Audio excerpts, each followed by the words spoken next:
Hi everybody, I want to give you a top tip on how to save money on your electric costs when running a hot tub or swim spa. Now, as we all know at the moment, the cost of electricity is on the rise, and if we can try and save some money here and there, that's important to us. And we all know that running a hot tub or a swim spa, it has a cost attached to it. And if we can save some money, we'd all be very happy, right?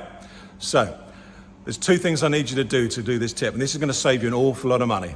Firstly, you need to contact your electric supplier and get one of those plans where you get a cheap rate overnight electricity. They're quite common, most suppliers will offer you it.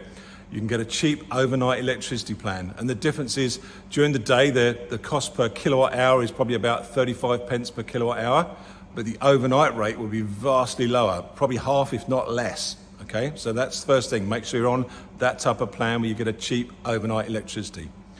The second thing is to do with your control system on your spa. So you need to dig out your manual. Now, this tip won't work on all spas, but it will work on about 90% of spas, and it does depend on how old your spa is. If it's a newer spa, this should work, okay? But I can't give you totally accurate advice because all the different control systems are slightly different.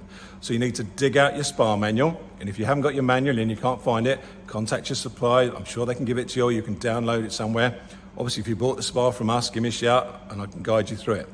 Now then, the next thing you need to do is, through your control system, you need to change two things. Firstly, you need to go into your filtration settings and change your filtration settings so that it only filters overnight during those hours when you get that cheap rate electricity. Secondly, go into your heating settings and change it so that it only heats when it filters. Now, I'll repeat these two things because they're really important.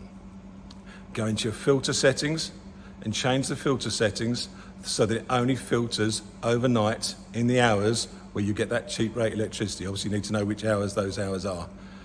And then go into your heating settings and change it so that it only heats during the hours of filtration. Now, this is quite common on all different brands, etc., and different styles of tubs. This is going to save you a fortune. I mean, serious savings here, guys, really important. Now, there is a downside. The downside might not occur with everybody, and it does depend on the time of year, but you might find when you go out to have a hot tub of an evening, it's not quite as hot as you'd have liked. But it might not happen to you, might not happen to everybody, but the savings are huge.